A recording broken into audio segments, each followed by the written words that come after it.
Coming up on The Breakdown, can the Highlanders meet the challenge of the Chiefs this weekend?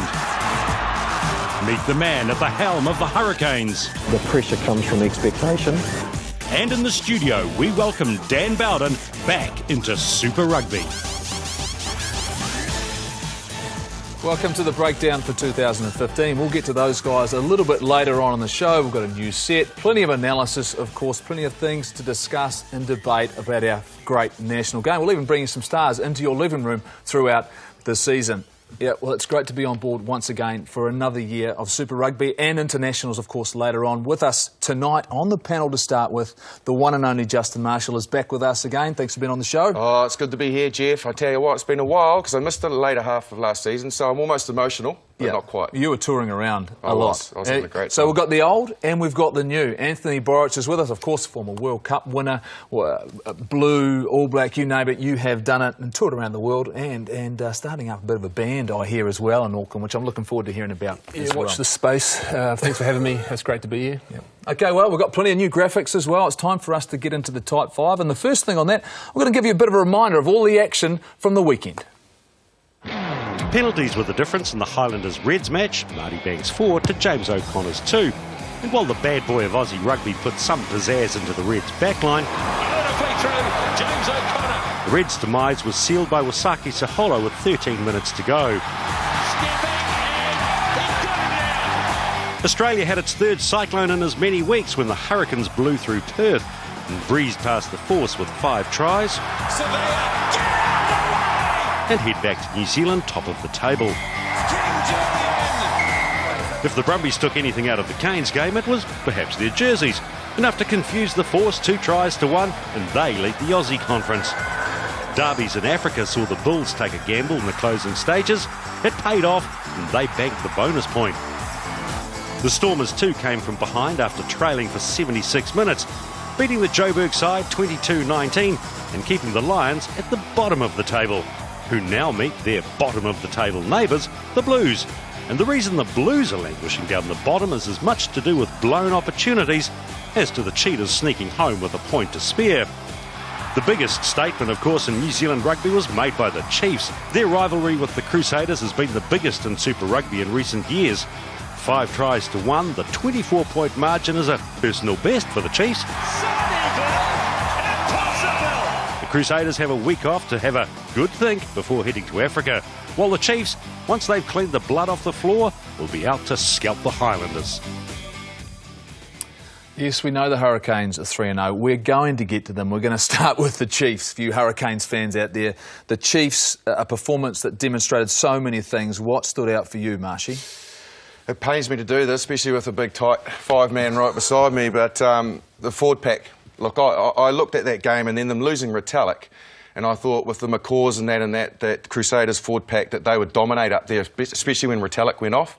That Chiefs forward pack fronted big time. They'd messed them kind of out of position, but particularly that front 5, you know, they were ruthless and they hit breakdowns and they were really efficient. It's easy to look at the backs, they've got some power, some finishing quality out there, but for me, Chiefs forward pack showed they've got depth. Yeah, they've got depth, but also it seemed as though this Crusaders team, and Matt Todd said it after the game, that they just went on their game. They didn't come mentally prepared to physically front up. And if you don't do that against a Chiefs team, you're going to come second best, surely.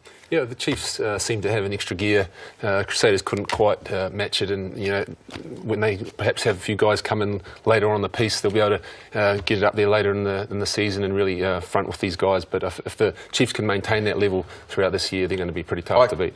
Sorry, but I can't buy into that. You can't? No way. Like, you can't turn up for a Super Rugby game in Hamilton and not turn up with the right attitude. I think they were just surprised by the intensity. The intensity of that forward assault. And the 18,000 fans that turned up. We all know up here in Auckland there was a massive cricket game going on, and they showed up down there, and they showed up in force. In force.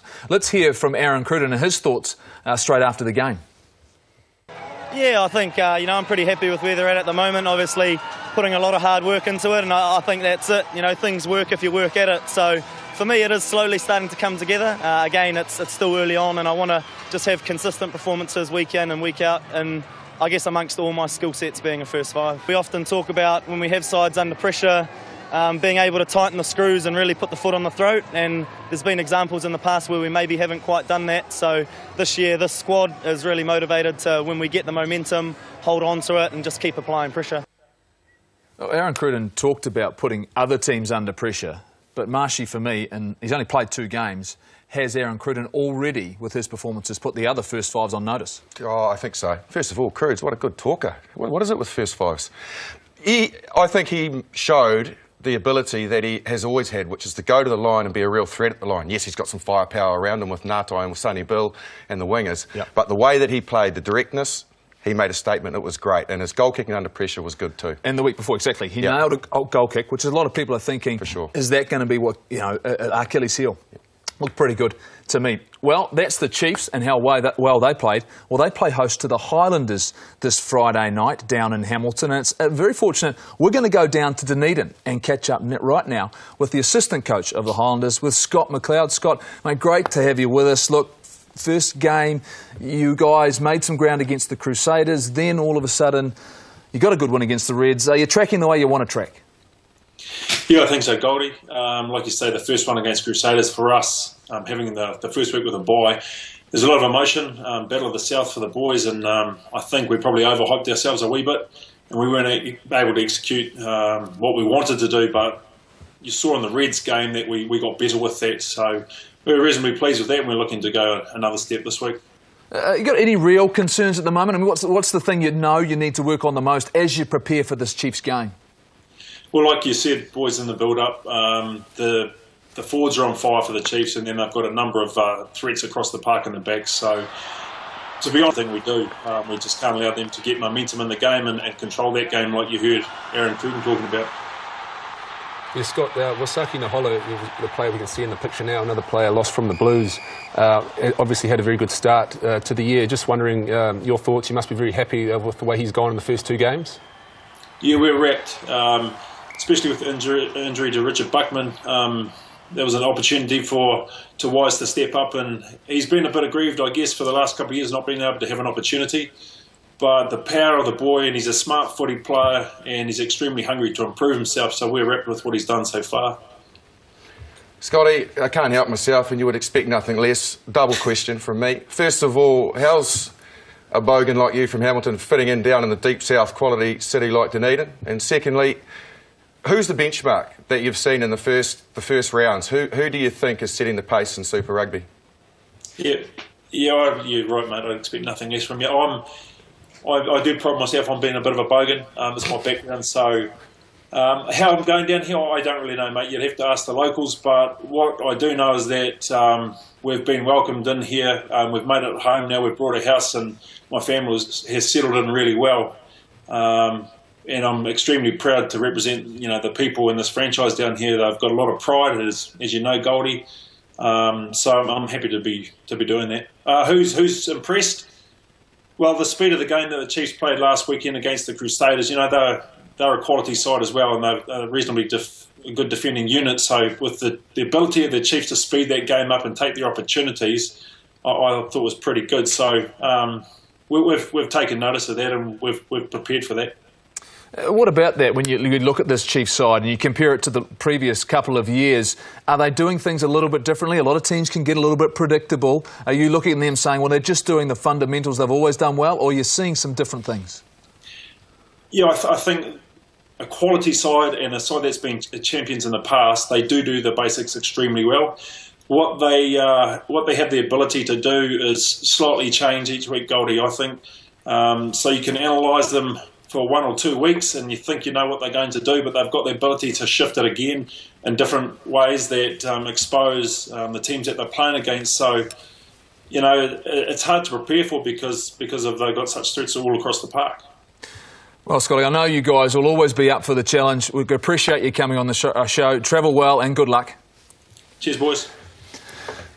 Well, that's them taken care of, the Highlanders preparing, that's the Chiefs done. And the story out of the weekend has to be about the fact the Crusaders, they just weren't themselves. They didn't play as well as they normally play, and it's right now we're going to bring in a classic Crusader, and he's coming in from Sydney. Andrew Mertens has come on board. Mertz, great to have you with us. Pure and simply, people are saying it as usual. It's just a typical slow start for the Crusaders. Do you buy into that? Yeah, hello guys. Yeah, I don't know. It's they're not traditionally strong starters, but probably performance-wise, I think we'd like to be seeing a little bit more from them. And it's hard to pinpoint it. I remember watching last year in the Crusaders start of the season, and obviously they came right through the season and got into the final. So you never write them off, and they've been in worse positions. Let's face it. But I remember thinking last year, I wonder if just that weight of pre-season training just gets them into a bit of a mindset when they get on the field in the early stage of the season where they're just a little bit sterile, just sort of going through their moves, trying to be structured and organised, without probably the zip that maybe we would like to see a bit more from them. And I think Richie McCaw alluded to it pretty strongly in that first weekend when coming off at half-time. He said, we just need to get excited. So I wonder if just balancing up kind of the structured game with just a little bit of give it a crack and get stuck into it. And I think the teams that are doing best at this stage of the season are the ones that are keeping their game simple and really climbing into it with a lot of passion, attacking that breakdown and playing simple rugby. I mean, look at the tries the Chiefs are scoring. Simple through the hands, good execution, but everybody getting involved and just sort of getting a bit of excitement up. Yeah, it's an interesting one for me, though, because selection's going to be a big challenge for this Crusaders squad. If you look at it now with Dan Carter coming back into the frame, everyone was saying, yes, it's great to have Colin Slade playing at 10. That's a selection conundrum for them. Which way do you think they should go in preparation for this next match? Well, I think overall Carter needs to get some time at 10. People are already writing him off after one little sort of a calf tweak, I think, in the first week. And you sort of say, well, OK, is it a different sort of preparation stage of the season, along with a lot of the other All Blacks, than probably other guys? A lot of other guys are peaking around this time for the next sort of 3-4 months, whereas we're asking our All Blacks to sort of ideally be ready to peak in September, October. So, at his age as well, he'll be in a different stage of the season. So he's had that little tweak. I think he needs game time at 10. I think Colin Slade is happy. He jumps out of his skin no matter where you put him on the field. And, the fact that he's even played on the wing for the All Blacks quite comfortably shows that, you can put the guy everywhere. He's another guy who, it'd be good for him to have time at 10 as well. But I think at the moment he's more the guy that you'd shift around and put maybe at fullback or even on the wing. I mean, they've got, an embarrassment of riches, I think, in a couple of positions, the Crusaders, but I don't think their depth throughout the back line is that great. I mean, we've already seen Fruin having to play on the wing. We know he can play on the wing, but his best position is centre. So they are a little bit short in maybe a couple of positions. Do you know how long the show is? Have you any idea how long the show is? We haven't got the... I like it. It makes perfect sense. But I've got other questions for these guys. I'm going to come in. I'm actually going to go to you for first, AB, because the uncharacteristic mistakes from the Crusaders, making errors, forcing it, and it was against the worst possible team to do that against, which is the Chiefs. How do you change that? Do we see anything different from the opposition, or simple things like turning the ball over? Can you change those quickly? Attitude thing, and then looking to the future, you've got three of the world's best coming back in Whitelock, Franks and Reid in that forward pack. So, they're going to be watching this. They're massive. I mean, they're big guns, aren't they? They are, and they're not going to be happy watching this, and they're going to be pumped to come back into the side and make a real difference. Well, what's interesting, though, you think the combination of players and selections, now Robbie Fruin is out, you think that Nemani Ndolo is going to be available for selection next week as well, so they're going to get a replacement there. But this performance, it's got to worry you in some way, surely, because you're a Crusaders team, you don't concede 40 points, Martian. No, and it's been the biggest vice for the Crusaders, recently. Yes, I do agree that some of their attack has lacked the quality that it should, and Ndolo is a big part of that. When he came in last year, remember, he came in and things changed dramatically. All of a sudden, there was a point of contact, there was the advantage line, quicker ball. Andy Ellis will help as well. Yep. But the defence has been the big problem. They're just leaking too many points. Remember Crusaders teams of the past. Yep. Defend their line. Defend their line, never concede points. Yep. And win games. Force the opposition to take their threes. That's right. Well, look, in the end, they'll come away from this. We can say it's early days because it's the Crusaders. We have to go now. We're going to get to the Hurricanes. We have to go now and look at the Blues, who unfortunately have got themselves into a hole at 0-3. And if you look at them, AB, and you look where they are at the moment, what have they got to do right now? Can they change things right now to turn it around? Certainly they can. Obviously, mistakes have been costly in the past few games. You know, not letting in easy tries. They've got the attacking prowess. They've got some big ball runners.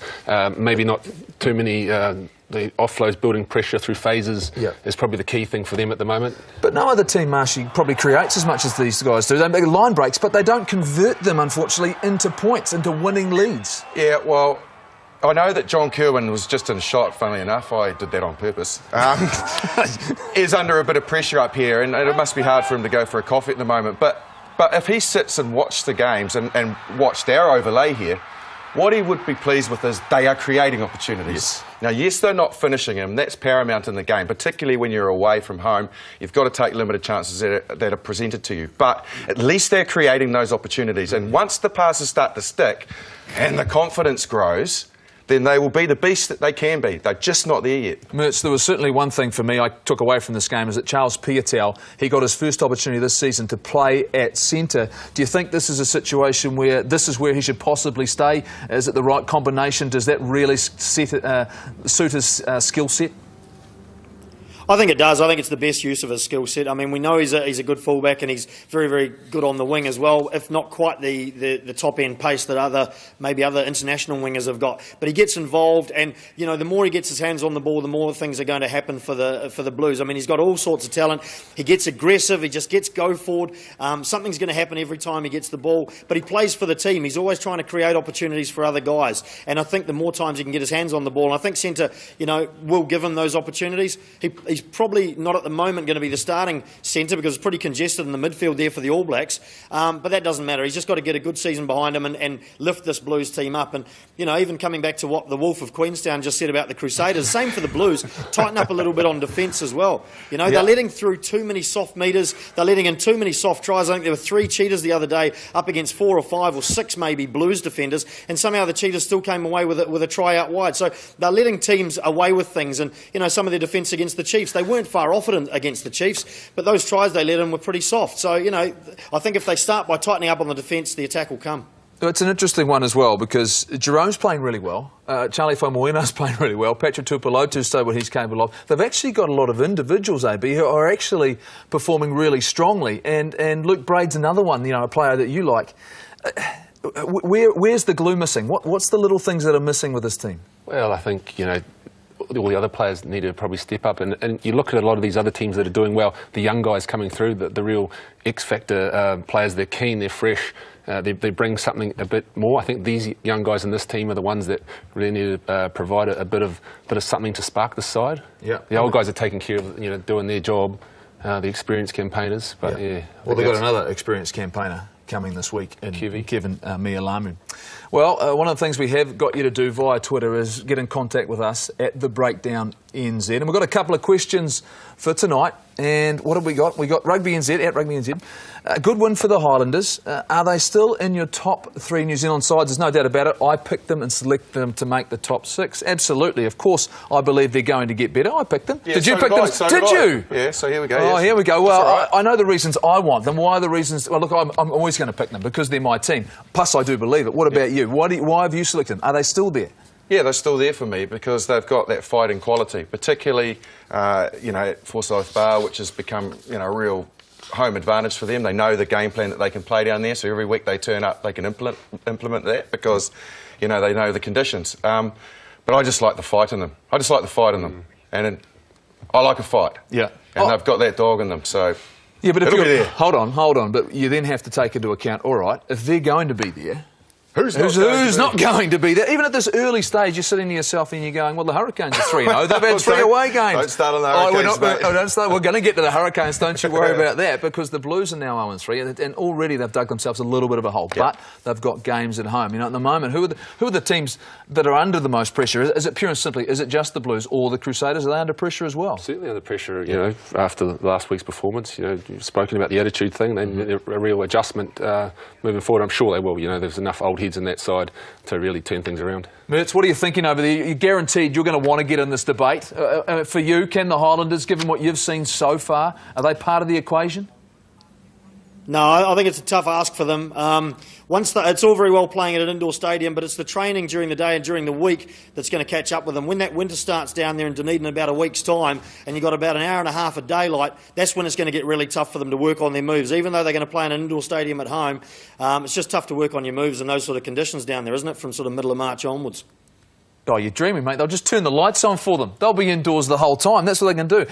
Second question from Polra. Is this the year, we get into them, the Hurricanes finally crack it? Is Nehia Milner-Skudder an AB in waiting? I'm going to deal with that straight away because he is a fantastic player. Had a wonderful season last year for Manawatu in the ITM Cup. There's been a lot of comparisons made between him and the great Christian Cullen. There's no doubt the fact they both played for Manawatu, both played fullback, both got some wonderful skills.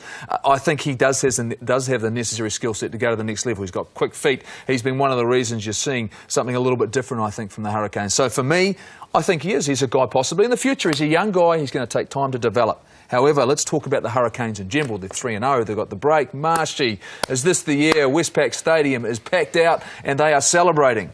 Well, put it this way. You and I, in our great rugby minds, didn't we say that the problem with the Hurricanes is their consistency? So that's why we ruled them out. But their consistency is there at the moment. And because of that, you've got to factor them in. And what we did by quantifying that is we said, they've got the talent. There's no doubt about that. They always have. But they always will have that lull and fade away. At the moment, they're 3 away games into the season and they have clocked up big points, top of the table. That consistency doesn't, of losing or falling away doesn't hit them. They will be there big time. Yeah. Oh, look, I'm with you. And we talked about this before the show, AB. Their forward pack's doing a fantastic job. Mertz, thanks very much, Mertz. Appreciate you coming on with us. I know you've got probably a busy night ahead of you. I was going to have a crack at the Hurricanes. Get in quickly then. Get in quickly. Right. You've got 20 seconds. No. Impossible. What? No, good on them. Same way. Simple footy. The teams that played best last year overachieved. The Highlanders, the Waratahs and the Hurricanes played simple rugby. I don't mean to sound old school. Same way. Enjoy your footy. Bye, Get Mertz. everyone involved. Bring on youngsters. Bye, Mertz. Good on you. Bye, Mertz. We'll see you next time. All right, I tell you someone who will be loving the start, of course, is the new Hurricanes coach, Chris Boyd. Scotty Stevenson caught up with him to talk about where he's come from and where he thinks this season might go. When it comes to rugby, they don't come much more Mr. Wellington than new Hurricanes coach Chris Boyd. Raised in the capital, Boyd has been involved in rugby since childhood and has been coaching the game for as long as he cares to remember. I've come out of the amateur coaching ranks and just advanced, and I've never pushed that. It's just, you know, when this opportunity came from being involved in club to Wellington B into the Lions in the early 2000s, and then, you know, had some opportunity with the Sharks and Natal in 2009 and 10 back with John Plumtree. I had some opportunity with the New Zealand Under-20s, Tonga with the World Cup in 2011. So it's been a pretty interesting ride. That ride took an intense turn in 2014 when Boyd was appointed to the Hurricanes job in what would become the worst season in Wellington Lions history. It was hardly the build-up a coach would have wanted, but he refused to bow to any perceived pressure.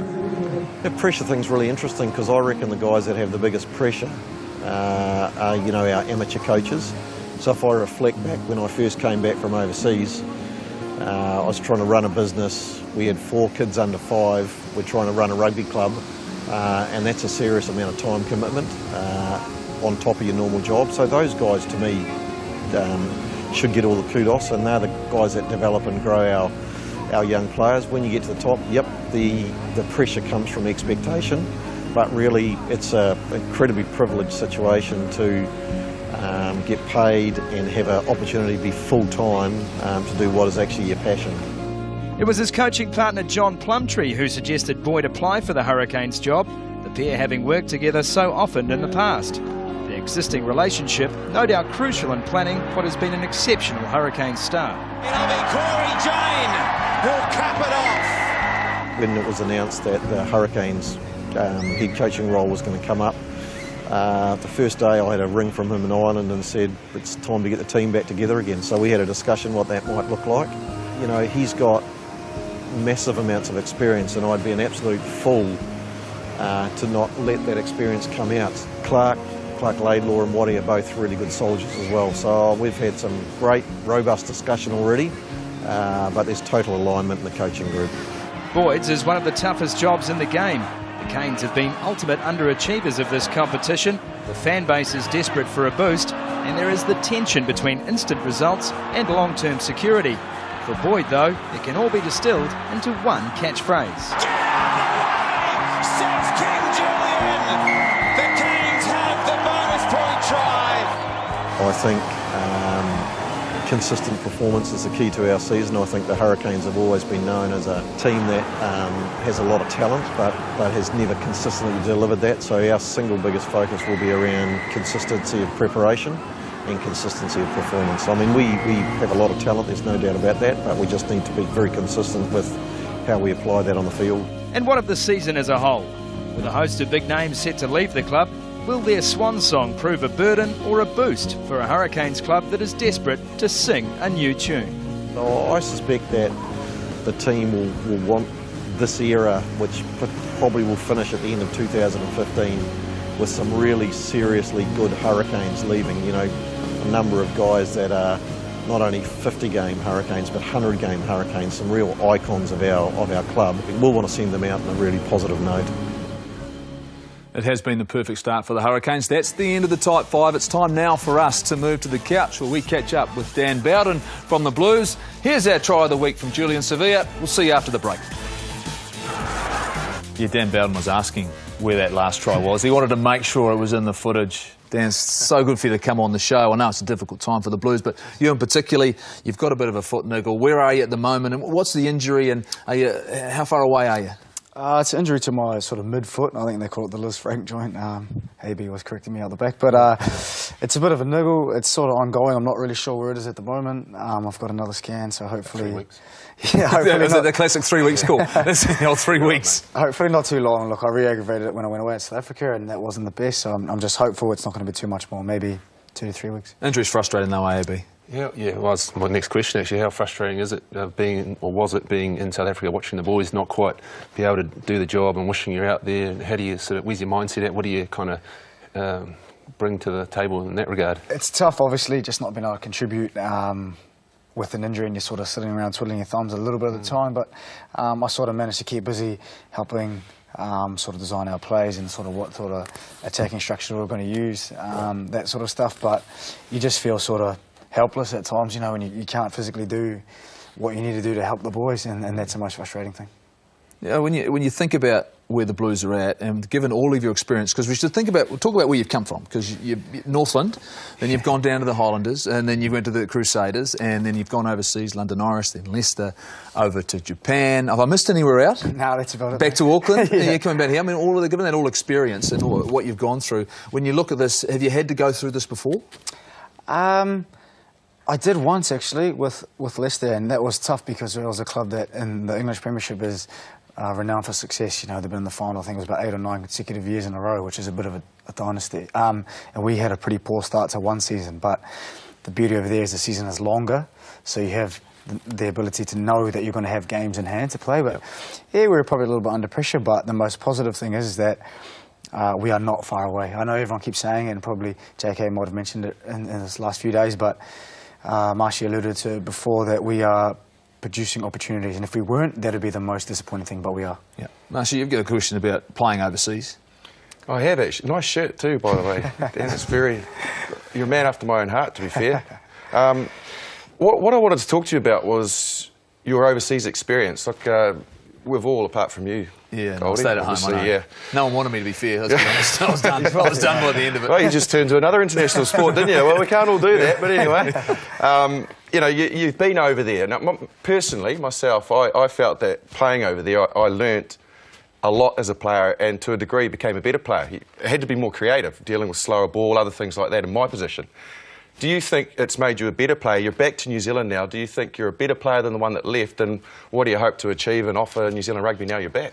I think, to answer that differently, I think you go over there and you have to learn things just because of the circumstances you get put in, where it's technically and tactically through the game or off the field with culture, experiencing different life experiences, stuff like that. But for more the rugby side of the thing, I think the competition itself, the Heineken, what was the Heineken Cup, is a great standard of rugby. We probably don't get enough of it to see over here to really get a good gauge of where it is, but you're playing international sides week in, week out effectively.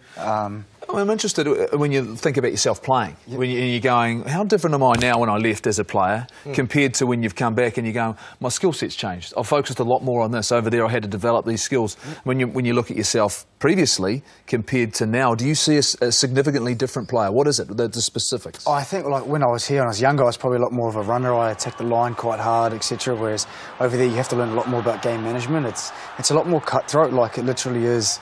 Is it 10-man rugby? I mean, because Eric, no, I don't. A lot of the time we talk about that, but is it? No, I don't think so. I think there's a lot more synthetic pitches in the season is still played at the start, sort of the back end of summer, and then the last sort of third of the season as well. So I don't think it is, but I think as a player you have to be more rounded. So this is you playing Super Rugby. Obviously beforehand, as a younger player, I mean, do you see the game being the same now? I mean, we've had so many tweaks in the rules, things have changed. I mean, it's a different game. Do you see a different game when you watch it? Essentially, I think it has had some minor changes. It's probably the same in terms of if you compare it to the UK, the pace of the game is still faster, and that's probably the major difference. The second thing would be the mentality is different compared to the UK, and here we see like the set piece is just a pure means to restart the game, whereas in the UK it's a weapon. They're trying to get points out of it, and that's a major difference. But from returning, what I notice is still just the speed of the game every year seems to get faster and faster. AB, I mean, you talk about when you go overseas and you get the feeling and the sense as a professional rugby player, there's a little bit of downtime. When I was a professional, it's a long time ago, we had enough time to play golf. I mean, for you, when you went to Japan, had a little bit of time there as well. What was it for you? What filled in your days? Yeah, that's a big one. I think learning the language. I made an effort to try and study a couple hours a week, but probably didn't do that much. And then took up guitar. A few of the boys had nothing better to do, so we thought we'd jam and started a band. And have you checked out the Guinness World Records for the tallest electric guitarist? Have you even checked that out? No, but you should have a look at it. Yeah, well, who knows? So I mean, things like that. I mean, you took up guitar, and Marshy, what about you? Was it golf? What was it? Well, in hindsight, if I looked back, I played a lot of golf, but I shouldn't have done. What I should have done is get into banking, because then I'd be able to sort of manage all the currencies that Dan Bowden's bringing in. Do you know what I mean? Like, he's bringing in the yen, he's bringing in the euro, the pound. It's all still coming in, is it? I could do really well out of it, to be honest. What about you? What about you, though? For you, you've got a young family, all of those sorts of things. I mean, and your wife, of course, Hadi, she was a professional football player, so you were juggling a lot of balls. It was. That's come out great. In the UK, it was good. Obviously, my wife played professional soccer for Chelsea, and that was good. Moving to Japan, it was even different again because we trained early morning and late at night, so we had a long day in between to sort of spend with family time with my young son, which was pleasant because you didn't get to do it in the UK with sort of Leicester. We trained forever, it seemed. Who did Hayley play for? Come on, we're talking some big clubs here. Yeah, she played for Chelsea and Notts County, which is actually the oldest football club in the world. So that bodes the question as a footballer, who's the more accurate kicker? I get asked this all the time, but I don't really have the ability, the opportunity. It's her, in other words. If you haven't got an answer. No, it's not me. I don't think it's me. I'm going back to the banking thing. I just want to manage your whole family. Exactly. She's probably done better than you. You're talking about football. He lives in the male version of a wag. Close to it. Oh, man. He is a man. Brilliant. I tell you what we are going to do is I want to get some insight from you in and around goal kicking, because it's such an important part of the game. We know that World Cups can be won and lost on goal kicking, so I'm going to get you up here and we'll talk about a few things along the way. I'll get you to hold those for me. And we've got some footage of the other guys, or our top three first fives. Actually, that's not fair to be said, because Colin Slade had a great year last year. But for a start, we're going to look at their guys' technique. And for a start, we've got Aaron Cruden's footage, and I want you to have a look at this and run us through what you see, because I see a lot of that little fidget there. Everything's a little bit different. We've got an angle setting up. When you look at him goal kick, what do you see? I think that little sort of fidget and stutter at the start is something just to sort of calm himself and remind himself of the process he's going through. But essentially, I quite like the way he approaches the ball. He's almost at a 45 degree, which is, it's quite consistent. Just the 3 steps as well, very short? Yeah, very short, which means obviously he can replicate that over and over again without having too much sort of inaccuracy, you know, in that approach, which is important because it's effectively like a golf swing. You need to do the same thing over and over again and be able to repeat that under pressure. And I think lately he's been doing that really well. What happens when you're under pressure, though, when you're not kicking well? What are the little things that can go wrong? Oh, I think the major one is sort of getting the plant foot too close to the ball without getting too technical, and then sort of the transfer of the body weight. With the plant foot being further away or too close, you're sort of pushing the direction of the ball, but the momentum ends up pushing the ball even further away from the target. What about? I've always wanted to know this. You're a great goal kicker. You are. I've snapped on a little drop goal on your time to time. No pressure. What about all the people in the crowd? Like when you know you've hit a couple of bad ones and they start riding. You remember Mert's reaction? Sorry, we won't go into that. Yeah. But no, does that heckling start to get to you? Does it put you off? You just block it out. You've got that mental approach. I think you'd be lying if you didn't say you didn't hear it a slight amount, because I don't think anyone could say that completely 100% was out. But I think if you watch the best kickers, I'd say 95% of it or more is out. You know, you're training pretty much 5 days a week doing goal kicking, and more often than not you're lining up a few shots and the boys are heckling you from the side anyway. One of the props wants to take a shot, so you get a lot of it anyway, mate. He was one of those guys where you'd set the ball up, he'd come coming in and kick it before you got a chance to. That was It was really subtle. Let's have a look now at Beauden Barrett's technique and how he kicks the ball, and he's a little bit different, particularly where he ends up when he strikes the ball. Yeah, he stands, as you can see, a little bit more sort of square onto the ball. He comes at around a 60-degree angle, and he ends up striking the ball more with his hips forward as opposed to side on, as Aaron Cruden was. Is that why he gets the ball and it seems to travel a little bit higher? He seems to kick up through it a bit more rather than through it? Is that why? Possibly, yeah, but he also tees the ball up a little bit higher, which wouldn't mean that he's... At the start of his approach, he's going to be kicking the ball with more of a higher trajectory. Yeah, and what about yourself? Are you one of those ones you like to try and keep it low, or do you determine, when we've seen Dan Carter, we'll get to him in a second, we've seen him in games when it's been windy, he changes the height his ball is kicking because he doesn't want the wind to affect it. Do you think about that, or is it just I'll just strike it beautifully like a well-struck golf ball and not worry about it? I think depending on the strength of the breeze, I suppose, but I mean, not everyone's got the ability to Dan Carter to be able to adjust it for it to go straight, so I'm pretty much would try and keep it fairly similar to maybe Beauden Barrett, the way he had it there. I'm sort of leaning the ball forward like that and trying to get sort of the mid-range of the foot here, just on the point where just trying to, by having it positioned like this, we're just trying to open the sweet spot on the end. Yeah, so that's basically... Well, we've got to look at the best of the best. Dan Carter, we'll look at his technique, and he is different to the other guys. Considering all of the steps, the angle, he's a little bit more acute on the ball, but he does a lot of movement before he gets in his kicking position. Why do you think that is? Oh, I just think it's what he's most comfortable with. But the key to him, in my opinion, is his plant foot. It's always in the same position, and he gets his weight through the ball is distributed evenly, and his follow through is just like it actually is his textbook. He gets his weight through, and his left arm swings across, and you know he's pretty much in a plane up and down the ball where he wants to be. It's pretty good. Is it one of those things for you, goal kicking, that you see it as that's part of your role? It's something you want to do. You go into a game, some players want that responsibility. Is that you? Is that Dan Bowden? I want the responsibility, I want the game in my hands. Of course, I think you want to be. If you're going to be a kicker, you've got to embrace it. You've got to be the guy that wants to score those points or have the match-winning opportunities. It's just a part of it. I think if you don't have that mentality, you are going to be a little bit hit and miss. So for me, I spent a lot of time in Japan recently just focusing on goal kicking. It's just such an important part in Super Rugby these days where you need to be at that level. Mate, thank you so much for that insight. Thanks for coming in. We hope you get well as soon as you possibly can. Of course, it's the 20th anniversary of Super Rugby this year, and we're going to go out with a couple of the superstars of the game, Christian Cullen and Jonah Lomu. Stay with us after the break. We'll look at all the action coming up this weekend.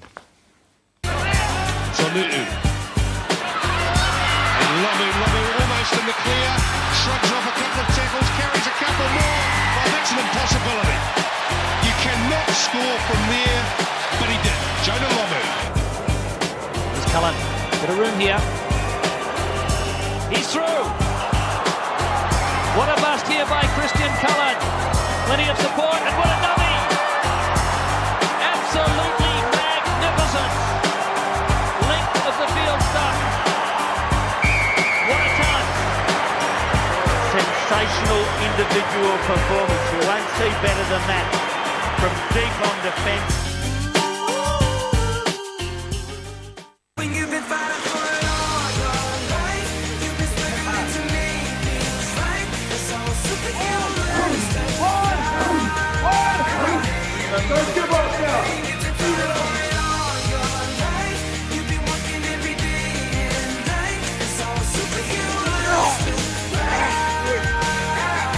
Chiefs Highlanders, Brumbies Force, live Friday, Sky Sport 1. Coverage brought to you by Placemakers. Got the ball for the game. Fast footwork. How good was that? Amazing. Quick hands. Oh, terrific. This weekend in round 2 of the ANZ Championship. Saturday, it's all Kiwi when Southern Steel take on the Tactics. Sunday, Mystics are an Aussie with a fever. The Pulse host the Firebirds in Pororua. Then Monday, another Trans-Tasman clash, Magic versus Swifts. The ANZ Netball Championship, all live this weekend on Sky Sport. Brought to you by ANZ. I remember getting that phone call. I was out mowing the lawns at my parents' house. My wife Ty had come over to me and said, "This phone call is Peter Sloan." I thought, "Oh, yeah, it must be calling to say this is when camp starts," and he'd ring up to say that I missed out on the team. And so just, everything had just hit me like that. We had just sort of bought a piece of land with frames on it, so like an unfinished house. We just had my son, so everything was like, well, what am I going to do now? If you want to see the rest of that, make sure you're checking out the pre-game between the Blues and the Lions on a Saturday night. Let's go and look at the round coming up, guys. And I'm going to take care of the first one here. The Brumbies have got the Force. Brumbies are really good in Canberra. The Force were horrible last weekend. They don't go into Canberra and win out of turn. I think this is a simple case. The Brumbies are going to be far too good for them. Let's not spend any time on that one. Let's look, however, at the Waratahs and the Reds, however, and this is being played in Brisbane. AB, you look at these two teams and you think, oh, this is a lay down misère, the way defending champions, the Reds in a bit of disarray, but that's not always the case between these two teams. Yeah, it's going to be, origin battle. I don't think, looking at the Reds, that they're going to have enough firepower to really overtake the Waratahs, even though they are playing at home. I think the Waratahs, defending champions. There's a lot of power in that lineup, and I think it's going to be close. It's going to be a lot of niggle. There's going to be a bit of biff, but I think they're just going to squeak home. I think part of it is for us. It's almost like it's related to the state of origin. We want a bit of biff. We want a bit of a scrap. Is that the way you see this matchup? How excited did the Type 5 man get when there's a talk of a bit of a scrap? Yeah, look, but I think it's now changed because, the Waratahs have had a resurgence, haven't they? They were always there or thereabouts, but the Reds were the quality team. They won the Super Rugby title, but now the Waratahs all of a sudden are the champions, and the Reds, it'll be like big brothers coming to town, and that's what motivates you. They got some quality, and Will Genia, I thought last week, what a machine. If he plays that well, they can cause an upset. There you go, right here on Breakdown. Well, the one thing they've got is they've got random James O'Connor. Yeah, but that's the thing. He is a world-class footballer. He's capable. I think, he is, and that's the thing. He came on, he played that time at 10, and all of a sudden you saw him going, oh, here we go, he attacks the line. And you've got to remember, when this team was any good, they had a guy by the name of Quade Cooper. He was one hell of a player. All right, let's go to South Africa. Got to go back to you here, because a couple of years ago, the Cheetahs were one of your favourite teams. They've started 2-0. They've got the Bulls coming to visit them in Bloemfontein. Are you back on that bandwagon? I am back on that bandwagon. I thought you might be. That's not a surprise. Only go away for 1 year and then I can surge you back in. Exactly. Last year you were bagging them, and now all of a sudden they are back. They're back to their best. Really good balance in the back row. They lost Strauss, but they're still good. And you've got to love their back line. But the reason I love them was the way they played. Yeah. They play with an attacking mindset in everything they do from any part of the field. Yeah. And they back themselves. So I'm backing them. You're backing them again. You stay with them. I'll tell you what, the other team we need to look at, another game, of course, was the Stormers versus the Sharks. Sharks going to Cape Town. Stormers have got Schalk Burgess coming back. Big Millam's going to be out there. He'll bring his physicality to the game. How do you see that matchup? I think the Stormers at Newlands, they're 3 from 3, probably going to be too good. The Sharks obviously had a tight one last week, was it, against the Bulls? And it's going to be a tight battle, but as you say, Burger's coming back. Is this the same as your Reds Waratahs scenario? There's two teams where there's a little bit of sting into this matchup. Is it where you go, you can always possibly get an upset? Yes. I don't see a big scoring game like the Sharks-Bulls game. No. This one here, there seems to be on that southern coast, they sort of get together and it's all on Marshy. Totally agree. You summed it up well. Totally all right, let's focus now on what's happening at home. The Chiefs are at home to the Highlanders. Pure and simply, I'm going to go to you, AB, on this one. The Highlanders elevate their game because they're going to have to be, or do they rely on the Chiefs to come down a little bit because they are playing some sublime football at the moment? Have the Highlanders got it in them to come up and cause an upset? Because you'd have to say this would be an upset. I don't think they do. I think, they're going to be fizzing. They're playing the Chiefs. It's a big match, but I think if the Chiefs can bring the intensity they brought last week. It's going to be tough for the Highlanders to live with them. You know, they'll be in it for the first 60, 70 odd minutes, but I think the Chiefs are going to show their class towards the end of that game. Look, there's great contests in these matchups. There always is, but there's one in particular I want from you, Marshy. You're a halfback through and through. You know this game well enough to look at these two halfbacks. And Augustine Pulu, who's a guy, he's fighting for the right to go to a World Cup and be part of the All Blacks. And you've got the incumbent Aaron Smith, who no one doubts is here our number one halfback. But these two guys, they're not the same type of player, are they? They're different. Yeah, they certainly are. They both have great qualities within them. So if you look at Pulu, he's got great running stats, you know, and he carries the ball a lot more. But Aaron Smith can make a break. And then you remember his running game at the end of last year was paramount in what the All Blacks were able to do on the outsides because he was holding defenders on the inside. So he can run, but his inclination first is obviously to pass, which is great, which the All Blacks love. You know, they both get through a hell of a lot of work. You know, their involvements in the game, you can see from the stats, are pretty similar. The running meters catches up with the passing, all that sort of stuff. So they're two different dynamics. You know, Pulu's strength is his running game, and so he's going to go to that more often. But I'm not saying he'll dismissing Aaron Smith's running game. So this is a great matchup. And you know what? I think Pulu lifted last week. He was very, very good. And what was, I think, in the back of his mind was there's another chap coming off the Crusaders bench that is pushing for World Cup inclusion, and it looked like he thought, right, I'm going to grab this by the scruff of the neck. Great matchup at the weekend. Yeah, it's going to be a ripper. Look, on the weekend, we've just heard news today as well that Callum Retallick has been ruled out of this game and he's not going to travel with the Chiefs. Brody has not going to good work. Lock picked onto that very quickly. They know their locks through and through. Brody's out. Sorry, how did I forget the Bobby player of the year? He's out. But on the weekend, what we saw is Johan Bardul come off the bench and do something pretty special. When you're talking about the Chiefs and how well they prepare their players, this is third game, I think. Let's just have a look at this footage and watch what his actions are. Look what he does. Run us through this, AB. You can see him highlighted, obviously, right there, and just keep an eye on him. Obviously, takes the ball into contact. It's the first involvement. And, you know, most players would probably sit down and be happy with that, but he's up and he's cleaning the next ruck, or he's not cleaning it, he's at halfback. What's his halfback pass, Marshy? Halfback pass, he's not stopping, he's going and he's getting the return ball. And another great carry. He offloads there. Another offload. He's up. He's in position again for another carry. And yet another offload. And you think that's pretty much him done, but he's up again.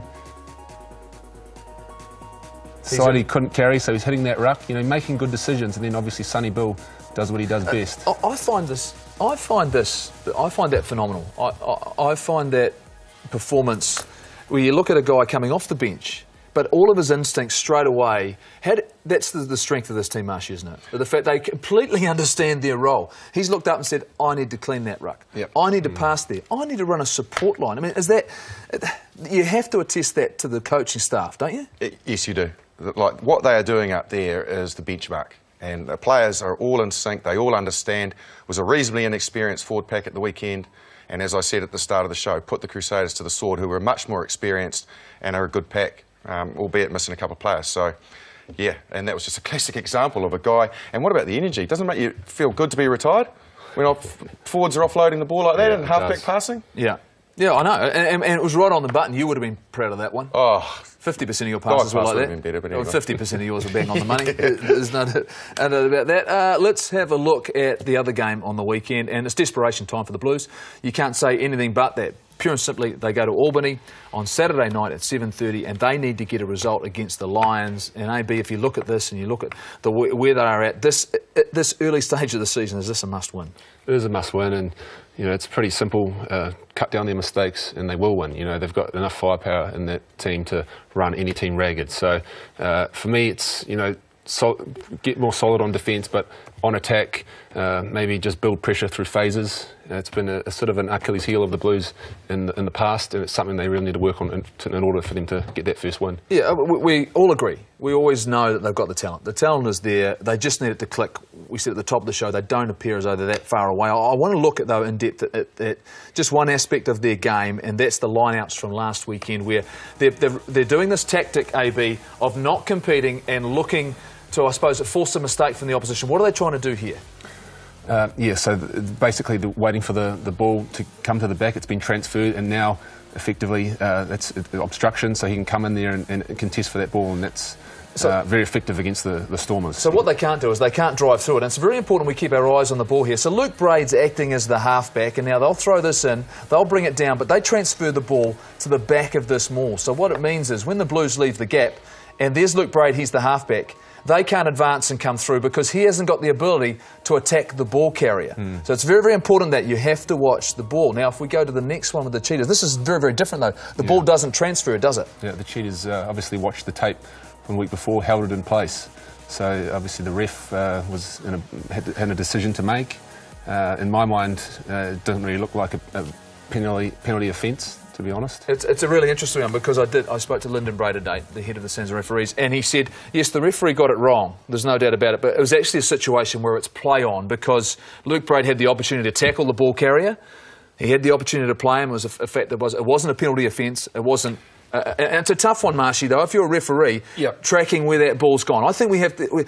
What we're seeing, I think, in this game a lot of now is that when interpretations change, as coaches, you try and find ways to test those boundaries. And you're going to yourself, look, we've had so many difficulties with line-out drives in the past, haven't we, AB? It's difficult, isn't it, to defend them? But at this stage of the game, with the game on the line, do you think it was a risk worth taking? I don't think it was. No, I think although based on the results from the week before, but the opposition adapted, so I think it was a bit of a risky play, and just back yourself to defend that maul at that stage of the game when you've got it won. Look, the one thing the Blues have is they've got legends of the game in their side, and they've got one coming back this weekend, I think playing his 163rd game. Kevin Mealamu, who's going to break Nathan Sharp's record as the most capped Super Rugby player and the form of Jerome Kaino. Now, you think about their influence, Marshy, what are they going to need from these two guys? And of course, they've got to manage Jerome Kaino's time over the next 3 or 4 months to make sure he gets through to the World Cup, because that's part of it. What do they need from these two guys to change their fortunes? Well, you couldn't really get a lot more out of Jerome. No. Could you? No, last week. How good was he? Honestly, mate, there's 1,000 of them out there. He was brilliant, and Kevy's the same. Kevy's all heart. He's all heart, and you never see Kevy have a bad game. I don't think I've ever in those 160 odd games. He's all about attitude and he's all about teamwork, and that's what they need. That's all they need. That's all they need. They just need to galvanise as a team. And I reckon this weekend will springboard them into where they need to be. Well, you think about those two things that they add. They combine for 15 of their carries a game. In their defence, they're about 90% on their tackles. They do 18 tackles a game combined. So they are the heart and soul of that side. So for them, can they win this weekend? I'll tell you what, this is an interesting point, because we're going to go to the back three now. This is how we'll finish the show. Ooh. Yeah, the back three. What's your thoughts? What are you looking for this weekend? Well, basically, I want to see a Blues win and see them go, 1 from 4? That's number one? Yep, that's definitely number two for me happen. is, can the Highlanders go into Hamilton and steal a win? Are they good enough to elevate their game to get the result they're looking for? Marshy, you run with us. What is it? First episode of The Breakdown, and we have covered and uncovered every single stone. So I'm not going to talk about rugby, I'm going to just ask the question.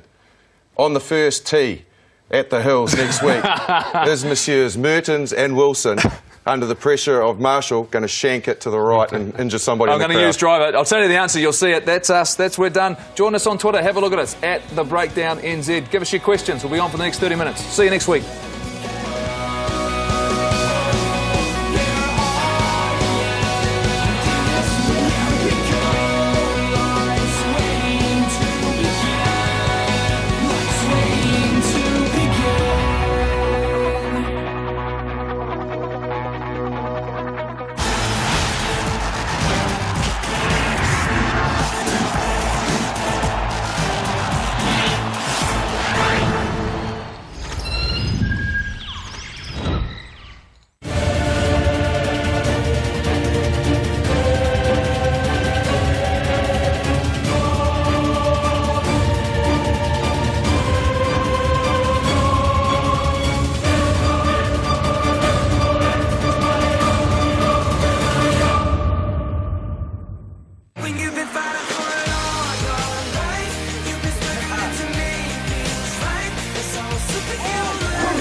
Chiefs Highlanders, Brumbies Force, live Friday, Sky Sport 1.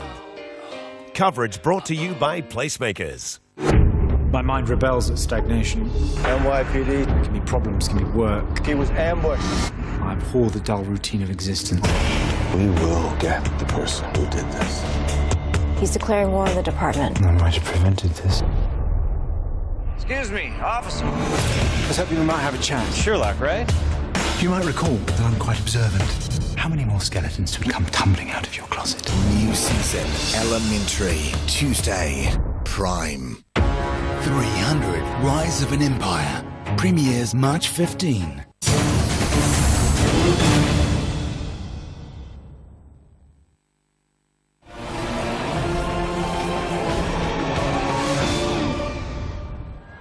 Welcome to Waikato Stadium in Hamilton, where the Chiefs, they hosted the Crusaders. The Chiefs undefeated going into this matchup. The Crusaders looking to come into Hamilton and get a good result. Let's have a look at the first half highlights.